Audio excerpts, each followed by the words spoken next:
So ito na yung part 2 natin mga idol. Hiningi ko talaga yung video kay Sir Gideon para makita natin kung gaano katangkad o sa kataas niya manok mga idol.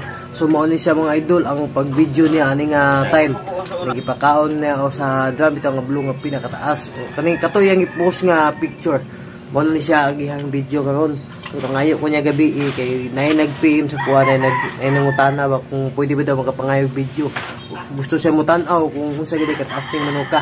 So mao na nito ang kaduhang pag-update.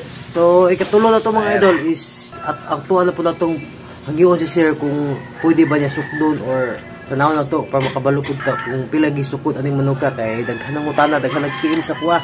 So mao ni siya ako ibutang mao ni siya ang tagiya ning manok ka Sir Gideon. So ako ibutang sa kilid para makakita mo basin dai unya magpost siya sa ihang pagsukod aning manok ka kay grabe gyud daghan kayo nag-PM sa kuha daghan kayo utana sa kuha nga kanang pwede ba daw ta makapangayog video.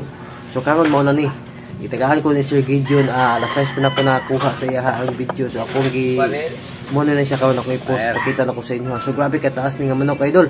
Tanawar ko na kanang nga drum lampas sa 3 feet na siya mga 92 or 93 cm.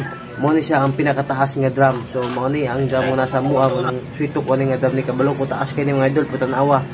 Bisag unsa pa nakataas nga drum kaya kayo sa manok kay tungod grabe ka giant kining itawag nga lag gigante. Pati taas sa ganun manok ka biyag 7 months pa napay chance nga mutaas pa ni mga idol kay ang injo ulit na siya mag-mature. So karon ako ibutang diha ang account ni Sir Gideon sa gusto mo follow sa iya, sa gusto mo visit sa iyang Facebook, makita ko nyo diyan kilid mga idol mo na iyang account.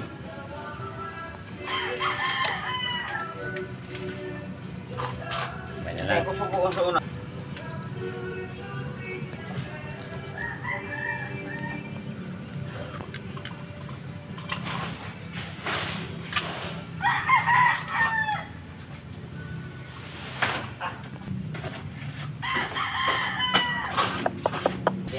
Baril. Air.